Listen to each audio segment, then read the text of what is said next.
Have you ever compared your English to someone else's and instantly felt like you weren't improving at all? It's easy to believe that everyone else is getting better, faster than you. But what if you're simply measuring your progress the wrong way? If that sounds like you, don't worry. You're in the right place.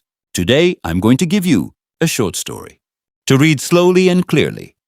For the next 10 minutes, simply read each sentence on your screen at your own pace. This practice will help you improve your confidence, pronunciation, reading fluency, and make speaking English feel more natural.